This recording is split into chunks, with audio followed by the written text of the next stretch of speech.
দেশের বিভিন্ন সীমান্ত দিয়ে বিএসএফের পুশ ইনের চেষ্টা অব্যাহত রয়েছে। লালমনিরহাটের পাটগ্রাম, হাতীবান্ধা ও আদিতমারি সীমান্ত দিয়ে ৩৩ জনকে পুশ ইনের চেষ্টা করেছে বিএসএফ। সকালে বড়খাতা, ৬৫ বাড়ি ও দুর্গাপুরের দিঘলটারি সীমান্ত এলাকায় তাদের অবস্থান শনাক্ত করে বিজিবি। পরে তাৎক্ষণিকভাবে প্রতিরোধ ব্যবস্থা নিয়ে তারা শূন্য রেখায় ভারতীয় অংশে অবস্থান করছে। তাদের পরিচয় জাতীয়তা নিশ্চিত করতে বিএসএফ এর সাথে যোগাযোগ করছে বিজিবি। এ ঘটনায় সীমান্ত এলাকায় টহল ও নজরদারি জোরদার করা হয়েছে। এদিকে নওগাঁর পোরশা সীমান্তে ১৭ জনকে পুশিনের চেষ্টা করেছে বিএসএফ।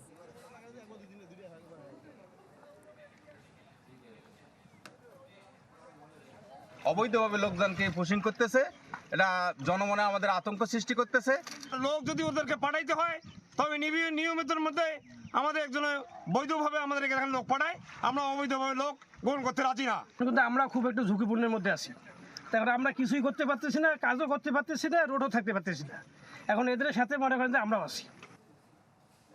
দর্শক, সীমান্ত পরিস্থিতির আরো খবর জানাতে লালমনিরহাট থেকে সরাসরি যুক্ত হচ্ছেন সহকর্মী মাহফুজ বকুল। মাহফুজ, গেল কয়েকদিন ধরে পুশিনের যে চেষ্টা সেটি চলছে, সীমান্তে নিশ্চয়ই এক ধরনের উদ্বেগ উত্তেজনা বিরাজ করছে, কি অবস্থা দেখছেন জানাবেন। নগদ নিয়ে এলো হার না মানা হার অফার। সর্বনিম্ন ১০,০০০ টাকা রেমিটেন্স নগদে পাঠালে থাকছে স্বর্ণের হার জেতার সুযোগ।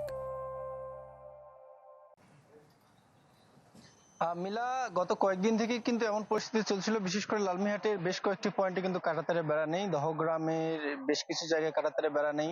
এছাড়াও লালমনিরহাটের সদর যে দিঘলটারি, দুর্গাপুর দিঘলটারি, সেখানে কিন্তু কাঁটাতারে বেড়া নেই। পশ্চিমবঙ্গের যে নির্বাচনের পরপরই কিন্তু এই জায়গাগুলোতে কাঁটাতারে বেড়া নির্মাণ, জমি অধিগ্রহণ নিয়ে বিভিন্ন সময় কিন্তু উত্তেজনা চলছিল বিএসএফ এবং বিজিবি পর্যায়ে। আজকে যে সকালবেলার ঘটনা, আজকে ভোর থেকেই কিন্তু লালমনিরহাটের ৩টি সীমান্তে ৩টি পয়েন্টে, আমি যদি একটু তথ্য দিই, পাটগ্রামের একটি পয়েন্টে রয়েছে ৬৫ বাড়ি সীমান্ত, সেখানে কিন্তু ১০ জনকে পুশিনের চেষ্টা করা হয়েছে। এবং হাতীবান্ধার বড়খাতা সীমান্তে আরেকটি উপজেলা, সেখানে ১১ জন নারী পুরুষকে পুশিনের চেষ্টা করা হয়েছে। এবং লালমনিরহাট সদরের দিঘলটারি, দুর্গাপুর ইউনিয়নের দিঘলটারি সীমান্তে সেখানে ১২ জনকে পুশিনে করার চেষ্টা করা হয়েছে।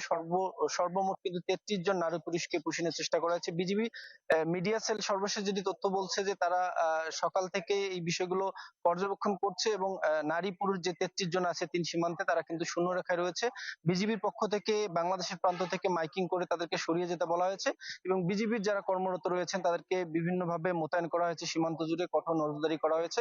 বিজিবি বলছে যে তাদের যে বিএসএফ এর যে ব্যাটালিয়ন পর্যায়ে যোগাযোগ করা হচ্ছে এবং এই বিষয়গুলো তাৎক্ষণিক তাদের যাদের আসলে পুশিনের চেষ্টা করা রয়েছে, সীমান্ত রেখায় রয়েছে যারা করা এবং পরবর্তী যে আইনানুগ পরিস্থিতি ব্যবস্থা সেগুলো নেওয়ার জন্য যে প্রক্রিয়া, সেগুলো কিন্তু বিজিবির তরফ থেকে চালানো হচ্ছে। এবং সর্বোপরি সাধারণ মানুষও কিন্তু বিজিবির সাথে পাশে দাঁড়িয়েছে। এখন পর্যন্ত পরিস্থিতি থমথমে রয়েছে, যে মানুষগুলো আসলে ৩৩ জন রয়েছে তারা শূন্য রেখায় রয়েছে এবং এখন পর্যন্ত আসলে অনিশ্চিত তারা কোন দিকে যাবে। বিজিবি আসলে পরবর্তী সিদ্ধান্ত নিচ্ছে এবং আমরা পর্যবেক্ষণ করছি যে সাধারণ মানুষের সাথে বিজিবি যেভাবে একদম পাশে থেকে এই বিষয়গুলো মোকাবেলা করছেন, সেদিক থেকে কিন্তু যে কোনো মুহূর্তে উত্তেজনা রয়েছে, যে কোনো মুহূর্তে আসলে। বুঝতে পেরেছি, ধন্যবাদ আপনাকে। লালমনিরহাট থেকে সীমান্ত পরিস্থিতির খবর জানাচ্ছিলেন সহকর্মী মাহফুজ বকুল।